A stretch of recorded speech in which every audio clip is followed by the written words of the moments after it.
We had the opportunity to speak with Dr. Leon Dickerson, who holds his PhD from NYU about single parenthood. Dr. Dickerson, author and licensed clinical social worker, shares tips and tools on how to parent successfully, cope with wearing multiple hats, and ways to love ourselves and our children a bit more one day at a time. You are tuning in to LifeClub.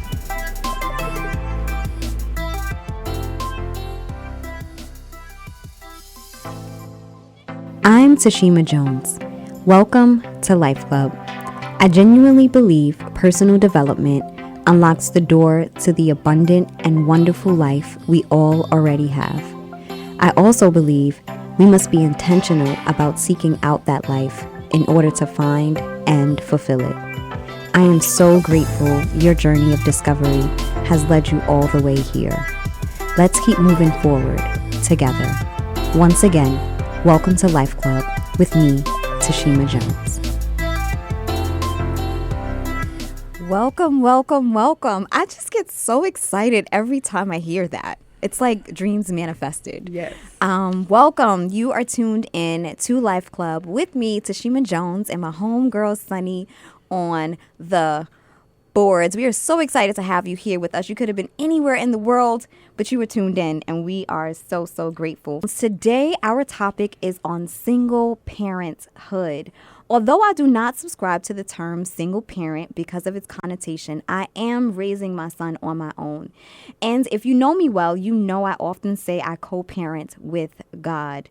Parenting is one of the most important roles we can ever undertake. Today, we have the pleasure of speaking about single parenthood with Dr. Leon Dickerson.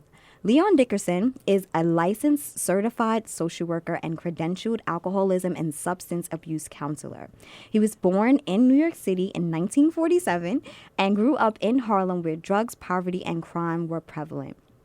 Although overwhelmed and nearly destroyed by the negative effects these elements had upon his life, Dr. Dickerson managed to survive the turmoil in the street life, received his doctorate degree from NYU in 1994, and has a private practice specializing in chemical dependency. Dr. Dickerson, a believer in Christ, truly believes that victims like himself who recover from the broken homes ravaged by alcoholism and manage to escape drug addiction and alcohol abuse should not only thank God, their higher power, for their miracle, but should serve as living models and examples to others living in similar situations. Dr. Dickerson, we welcome you to Life Club. Thank you. Thank you for having me today. Thank you so much for being here. So, with every guest, we have the same 7. Our rapid fire rounds of questions. Are you ready? I'm ready. Okay. What is your favorite color? My favorite color is life. The reason I say that is because I'm so interested in living things, and things that happen to me that has life in it comes with colors. And I'm just so excited about that when I'm feeling good about life, it's because I'm watching, I'm observing, and I'm sort of like taking it in. Mm-hmm. And that's where I see the colors best. Mm-hmm. And what is your favorite song? What a beautiful name it is. It's out of Hillsong Worship, and it speaks about the name of Jesus. It is just such a beautiful, beautiful song that I play it over and over for the last couple of years. I just can't seem to stop playing it, you know. You usually get tired of songs at some point. You know, I just cut it on when I get in my car, you know. That makes it your favorite song. Right. How do you stay healthy? Well, I wasn't always interested in my health. My youth just had me doing all kinds of things. But of late, I am borderline diabetic and also borderline high blood pressure. My doctor's telling me just a couple of more steps and you're in. And now he's telling me to eat right, to cut down on salt, and also listen to my wife, who also is a beautiful dietitian. And so she's helping me with that area. You know, so as a psychotherapist, I have to admit I need help in that area. Soul food, you know, I mean. And what's your favorite food? There you go. All right. You're ahead of the game. Okay. Actually, I love Jamaican food. Okay. Okay, and well, I can throw soul food in there. And unfortunately, how I ate for most of my life was not healthy. Although soul food is so good, it tastes so good, but it's not good for you. Back in 80s, I think it was 91, 92, I did an article for Upscale magazine, and my assignment was to write on soul food and how it's not the most healthy way of living, and to be very careful, because I remember my grandmother, she shared love through that food. When you came home to her, you had to sit down and they saw that as an exchange of love, So I was able to get through it. But the only thing that I saw that in our food that was safe to consume was water.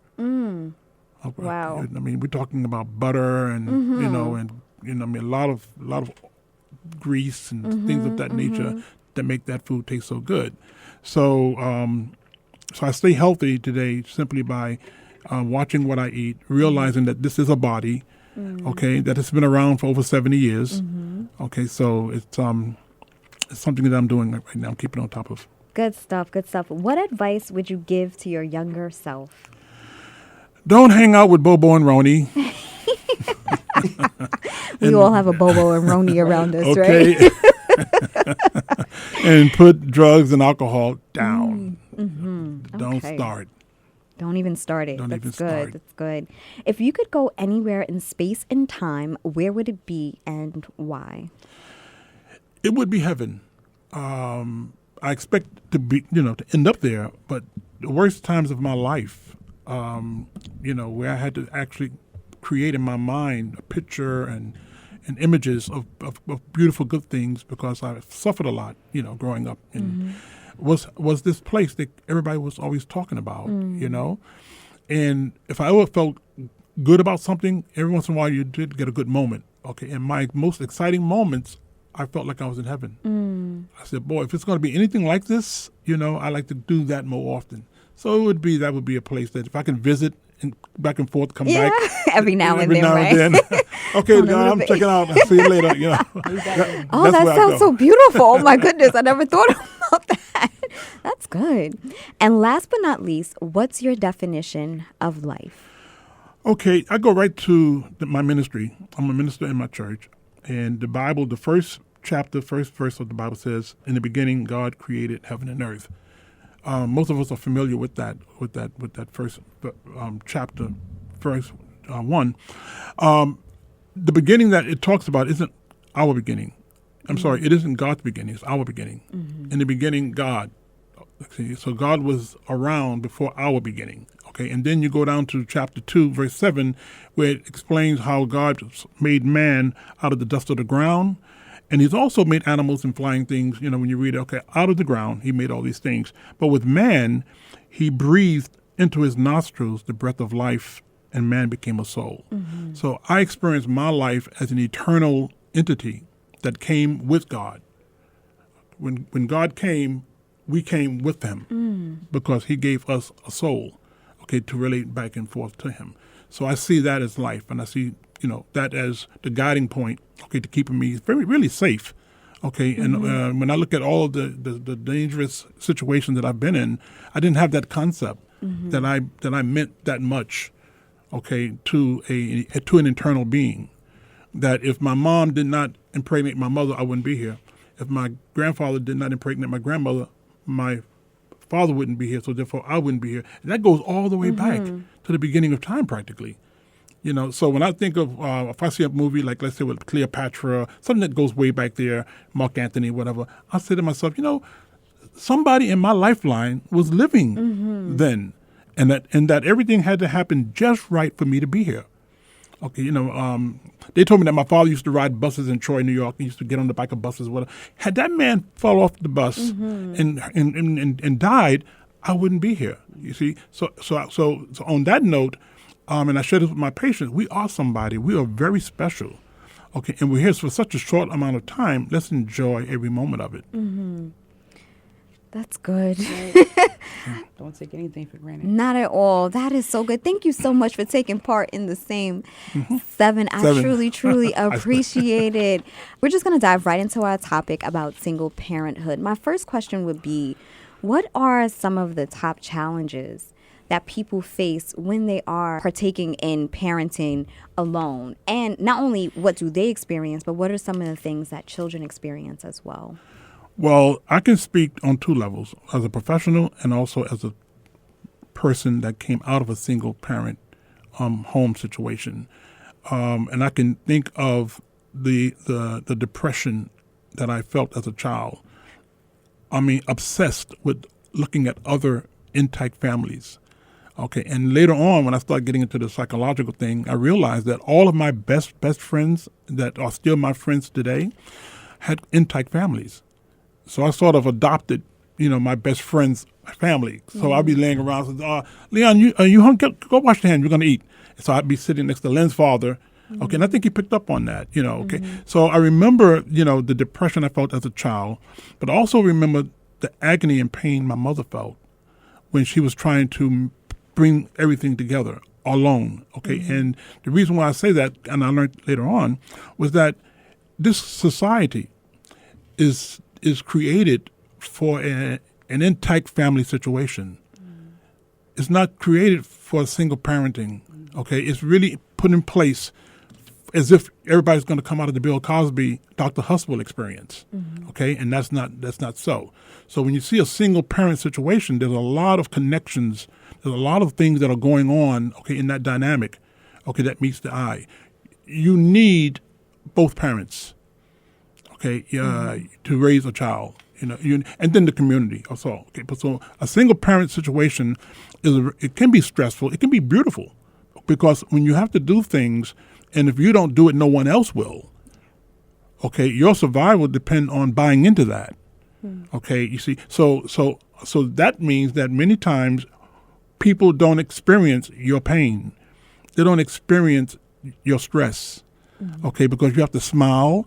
Okay, and you have to be there, and then you have to change hats. Okay, you see, my wife and I, had 3 girls, and we partnered. We had a partnership in raising these kids. So my wife can say to the girls, "You're not going nowhere Friday," okay, and then sort of say to me, "I think I was a little too rough on them. So if they come to me, I'm going to send them to you."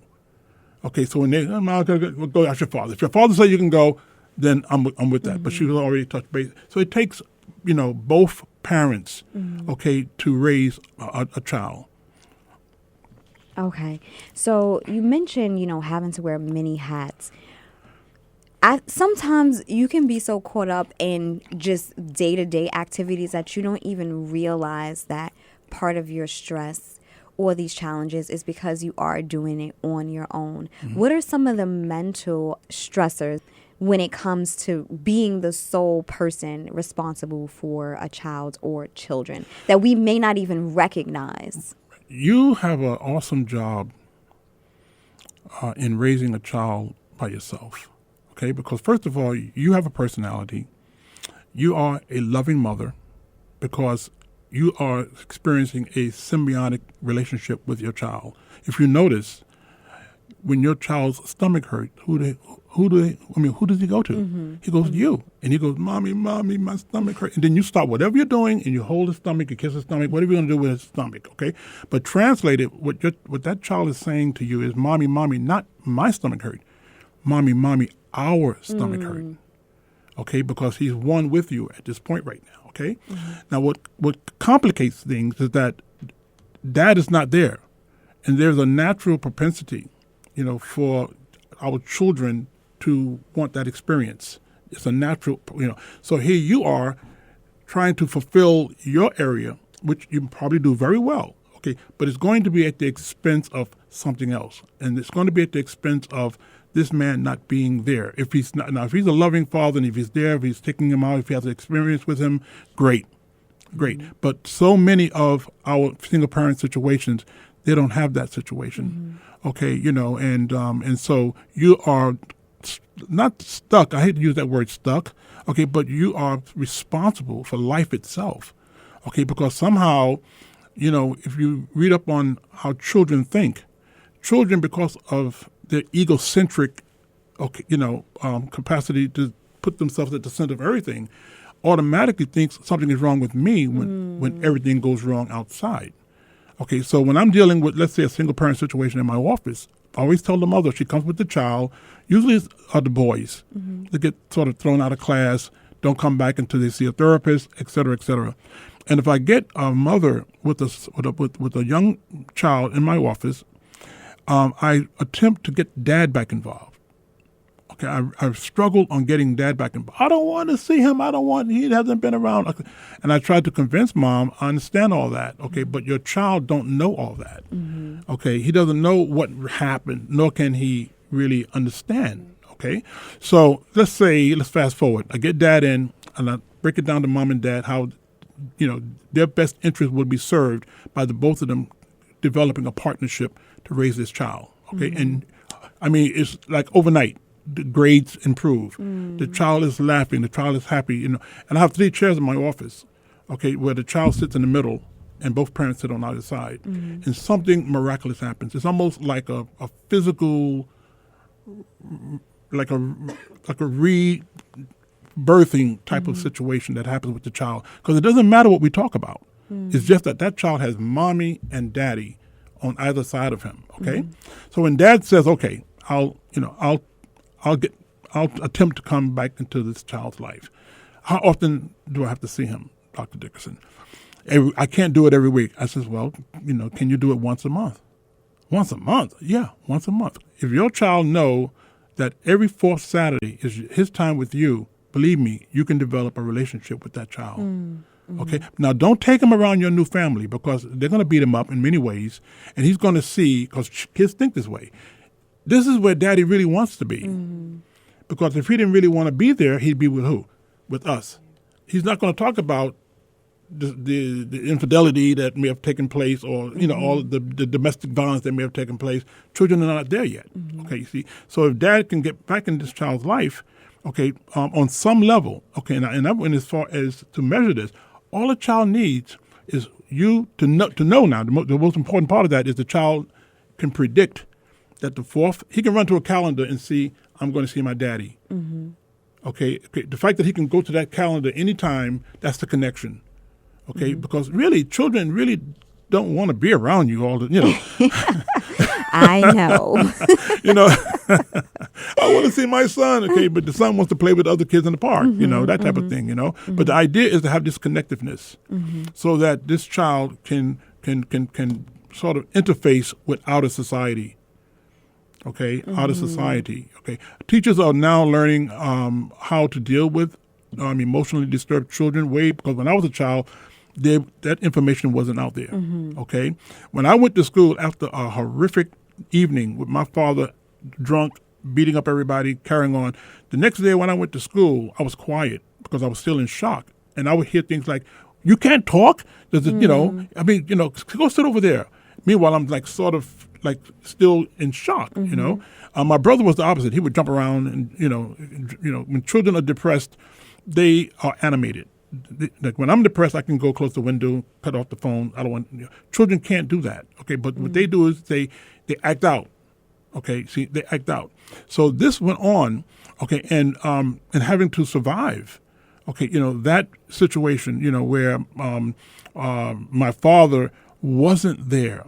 Okay, you see, however, the times that he was in my life, I cherish those memories. Okay, so it's a very complicated dance being a single parent. Okay. So what would you say to the parent who has to remove themselves and the children from a toxic environment? How do you suggest they deal with maybe the guilt that might come along with that? I'll give it a brief analogy. You brought a brand new car. It's a beautiful automobile. You spent thousands of dollars on it. It's just coming out of the factory. You get 2 blocks out of the factory, the car catches fire. That beautiful car that you saved all your life to get, you got to get out that car. You have to save yourself and whoever's in that car. Okay, the car can be replaced. Okay, but right now, you have to now do the next best thing, and that is to live. The same thing happens in broken homes.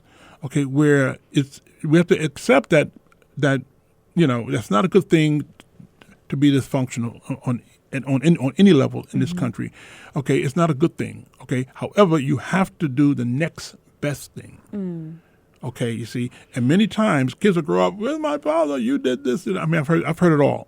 Okay, but when you do a good job, as my mother did, okay, at some point we grew up. My siblings, we all grew up to respect her, and to love her. Okay, I used to hate her. I grew up in the Johnson Projects, and it would be a beautiful, bright summer day. School is out. I did all my chores, and I got my basketball. I'm heading toward the door, and my mother would say, "You're not going out today."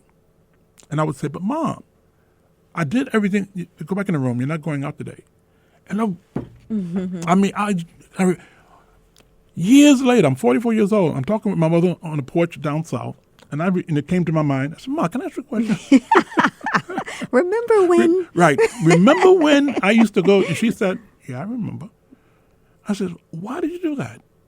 She said, "When you and your brother was out of my sight, like playing in the front of the house, I was not able to rest. For the moment you left the door to the moment you returned back to the apartment, I was on pins and needles.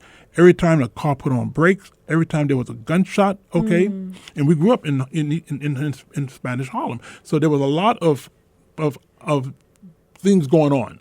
And she said, "Some days I just needed to rest." Wow. Some days I just needed to I could not go through you guys being out there.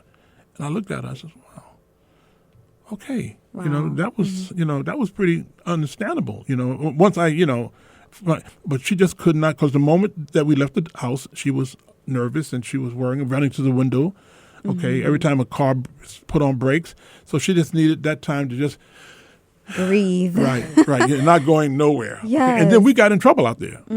Okay, I fell off a wall, I mean, things happened, out there. So she had enough to really be afraid of, Definitely. Okay? Okay, I have a great question for you, and it's because I personally need this for myself. What do you think the side effects are of being raised by a single parent, and how can it affect you going into adulthood when you start to build relationships yourself? Many times, like I said in the beginning of the show, most societies are created for that perfect family system to address as if you had both parents, as if you had a wonderful, wonderful world to live in. But we know that's not true. What happens is that there are deficits. I call them deficiencies. Okay, where if I don't have 5 and we need 5, somehow I have to make up that 5th something. Okay, usually it's fantasy, usually it's imagination, but you have to try to make it work without having, the proper people in your life, okay, to show you how it works. Now, let me give you a good example. If you remember the Cosby Show, Dr. Huxtable, okay, that was a hit show almost from the first episode to the last. Okay, here you saw a beautiful family system operating. Okay, you had the kids, you had Theo with his little problems, and you had Cosby, the father with the funny thing, okay, and you had mommy there. You had a full, intact family. And what you saw was love and support. And one thing that I thought was key to the success of that show was that Dr. Huxtable and his wife were in love and sexually active. How many times did, at the end of the show, they're going upstairs. Drop a little hint. Right, he's doing that little funny thing, okay? And children love to see when their parents are hugging each other and loving each other because it brings something together. Now, if you are a positive male in the family system and you have daughters, your daughters are internalizing your behavior with your wife, her mother, okay? And she is now experiencing what a man should be like, okay? So as opposed to being raised in a family where there's domestic violence, there's screaming, and that word you'll always say, "I hate your guts," you're going to hear that, all that stuff, okay? Girls being raised in that situation, okay, don't quite know what a man feels like when he comes along. Okay, they don't know what a man, should actually feel like, okay, because dad wasn't there, or if dad was there, he was negative, okay? let's say, and as a social worker, I used to work at Bronx Lebanon Hospital. We had a situation once where a young lady had gotten her jaw broken. Okay, her boyfriend broke her jaw because she didn't have his food ready. And we were trying to get her to report it to the police. And she was going, no. Finally, I got my supervisor to come and talk to her. And make a long story short, when we convinced her that we really going to have to call the police, the first thing that she said out of her mouth after hearing that was, why didn't I have his food ready? Like, why didn't I have his food ready? Okay, all right. So something about not having his food ready with the wired broken jaw was her fault. Okay, all right. Now, let's say she was raised in a family where there was love and, conversation and support. The moment he raised his hand at her, she doesn't know that. She's not familiar with that. Okay, it's so easy for her to say, if I could just get home from this date, okay, I will never call you again because I don't know you. Okay, I know a man who is very kind and would never beat me up, that type of thing, okay? So having an intact family sort of helps our kids to internalize what life should be like on the outside, what a male should be like, what a female should be like, okay? Because, the statistics are in. Most men who beat their wives came out of family systems where their fathers were physically abusive to their mothers. So it's like a way of resolving something that gets eternalized.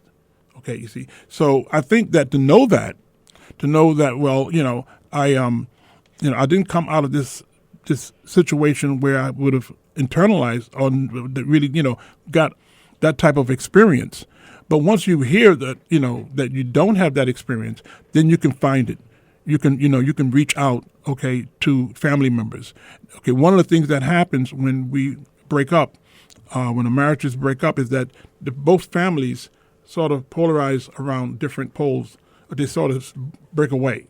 And what I introduce my clients to is get back to them. When was the last time you called your mother-in-law? Oh, I haven't called her in 2 years. Well, did you have a problem with her? No, we were great. Give her a call. Okay, stay connected. Okay, what happened to your marriage? Okay, is one aspect of it, but you still have a support system out there. Okay, you see, stay connected because you can't do it alone. Definitely, that was good. That was really, really good. Another question was about the reality that some parents, whether they're deceased, whether they're incarcerated, whether they, even like mental illness, there's so many reasons why some parents are just not in the picture. How does one cope with not only the personal effects of not having a partner, but also with raising the child on their own? What I found very helpful was when I do work with families, there are tons of literature, books are written, okay, to help a child understand death, to help a child understand, dad that may be away and maybe deployed, all those situations, okay? Yeah. But even when you get information, it's always good to check out where your child's head is at. What find ways to find out what does your child think death is. Okay, just to get a complete understanding of how this child is thinking. Then you'd be surprised many times that they know a little more. They're a little more down the road than we think sometimes. Okay, but once you get a sense of what they're thinking about, then you can talk. Then you can open up. Okay, and don't be afraid to ask questions. Many times we're afraid, because of our own feelings or experiences with the person that's deceased or not there, or even anger.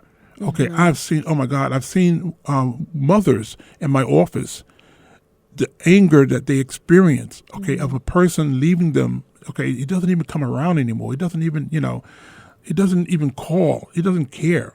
Okay, and that plays out in the mother. Of course, it also plays out in the child. I saw my wife breastfeed my daughters, okay? And she had to be very careful about what she ate. Okay, she had to be very careful about what she put in her body, okay, that it wouldn't have an adverse effect on the child. Same thing with the psychological. See, psychology runs very, very like parallel to the physical world we live in. Okay, so if I'm angry all the time, if I'm angry at, let's say, if I'm a female and I'm angry at the baby's father, okay, and then I get angry at my son, and then I tell him, "Get out of my face! You look just like your father." Mm-hmm. How many times have you heard that?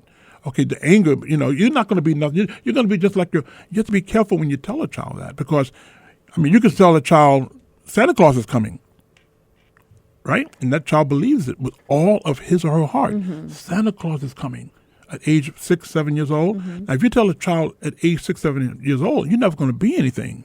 You can't do that. Okay, the child believes you. See, we don't realize, okay, that the child, is taking that in. Mm-hmm. Okay, when a child believes that Santa Claus is coming to town, believe me, mm-hmm. they really, truly. Mm-hmm. You and I going towards Macy's around Christmas, seeing that drunk in the bar, we know who he is. Okay, but once he gets upstairs on the floor and those kids are sitting on his lap, they believe that he is who we told them he was. Mm. Okay, so the key is communication, and you can do it, because see, life shows up as you can't do it. Okay, I'm not going to get into the racial thing, okay, because I grew up in the South with Jim Crow, white, okay, but society basically says no. Okay, you can't have it. You can't do it.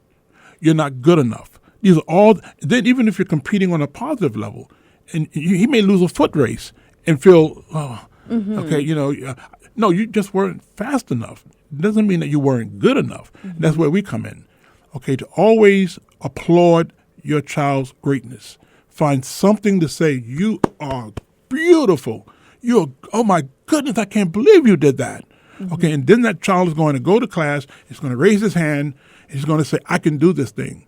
Okay, and may end up like President Obama. I can do this thing. Mm-hmm. Okay, when I think of President Obama being president, and I look at my grandson, he's 15 years old. Okay, my grandson has only known a black president. Mm-hmm. So that was, talking about Black History Month, that to me, that's great. Okay, that my grandson doesn't have to worry about, I can't do that. I grew up with, I can't do that. I can't be president. I can't go into this bathroom. I can't drink out of a water fountain. Okay, mm-hmm. And as a matter of fact, when I was down at NYU, I was the only African American in my class, because they all, it goes in cycles. The first group of people that you sit with, the first class, you're with them all the way through the program. And one professor asked me, she held me back, and asked me point blank, what are you doing here? Mm. The level of ignorance that came, okay, what are you doing here? Wow. Okay, I knew better. I said, well, I'm just trying to get I knew better than not to get nasty with her, because that would be the end of my career. You follow what I'm saying? Okay, so the hostility, the whole idea of you can't make it, what are you doing here? You don't belong here. No. Somebody told me a long time ago, you belong. Mm. Okay, you belong. Come here, give me some sugar. Okay, and she put that's my favorite aunt. Okay, who was a school teacher. Mm-hmm. Told me in my mind, told my mind that don't let anything tell you that you can't do, what you set your heart out to do. And that's so important, because I think, especially as single parents, you tend to be overwhelmed. You tend to, have so many mm-hmm. things going on at once, that sometimes you may lash out, not even recognizing the power of your words mm-hmm. over your children. Mm-hmm. And on top of that, the things that they have to face in society. So creating that safe space for them is the number one priority over really so many of the other things that we put on our list that we think we're doing well towards them. Right. We get frantic about Christmas right. gifts and yeah. birthdays and sneakers and clothes yeah. and all of these other things. And we, like you mentioned earlier, setting that priority as to what it is that you need to bestow upon your children right. is so important. In raising a child as a single parent, okay, something has happened. Something is not connecting. And as I said in the beginning, the world seems to be created for full, intact family systems, okay? Mm-hmm. Don't be afraid to tell your child, I made a mistake. Don't be afraid to say, I'm sorry, okay? Because you are involved sometimes in an impossible situation. And sometimes we can say things. Sometimes we can be angry. Sometimes we can even say, listen, I got to finish. It could be legitimate. I have to finish doing what I'm doing here. That could be taken as a rejection. Don't let the idea of I'm a mother and I'm the father and I'm the parent, I'm the adult. Okay, don't let that get in the way to saying, I shouldn't have said that to you last night. I'm sorry. Come here. Give me a hug. Okay, is it okay? Because they know you said something wrong. They know that this is not you, but it's okay to say I'm sorry. Okay, what you do is you take that off of them. If you don't take that off of them, it becomes part of them. Okay, it's like remember when we were kids playing with clay. You could take a piece of clay and you put it with the big. It becomes part of the lump. You follow? Okay, so it's okay to peel off that part that doesn't belong there. Okay, and then the child will grow into it. It will fill up the space with positive, good things. That is so beautiful. We need like a whole nother hour. Thank you so much. Literally, I'm hoping that you could revisit us and have more of this conversation, which I think is so necessary. Not only on single parenthood, but in parenthood in general and yes. personal development. Yes. Share a little bit about your book and some projects that you may have. Okay. My latest book out, which is a book that I've written under a different title, is When America Was Great Again. Okay, it turned out that it was almost like prophetic. I wrote this book so long ago, but it fit today. Okay, and I have a new publishing company, Top Link, and we're getting ready to put it out there. I've made some changes. I've added some things and what have you. But I'm very excited about it because, again, when I first heard, and I'm not upset with Donald Trump. I'm not into this thing, I'm not there. But where I'm at is that when Donald Trump mentioned that statement, his campaign cry of "Let's make America great again," and I'm 70 years old, we're about the same age, and I'm trying to figure out what America you talking about. That's not the America that and then that's when I came up with the idea of when America was great again. Because when you finally make America great again, when America was great again, here goes my story. Okay, it wasn't so great for me. Okay, in a positive way, so that kids that are in their 30s right now, okay, that are reading about it or hearing about it, can actually hear from a person that grew up in it. Yes. I grew up in this situation that I talk about. Awesome. And where could everybody find you and stay connected to you? Okay, I have a radio show also, Mental Health for Better Living, where we cover all aspects of anything that has to do with the mind. However, you can reach me in my office at area code 212-289-6012. That's 212-289-6012. I am a psychotherapist. Thank you so much. I really, really, really appreciate you making yourself available to us here at LifeClub. I'm just truly, truly grateful. Thanks for having me. Of course. And Sunny, where can everybody find you? You can find me on Instagram under Sunny Delight. Yes, Sunny Delight. Yes. And you can find me at tashimajones.com. All of my social media and contact information can be found there. Until next time, remember your greatness. Talk soon.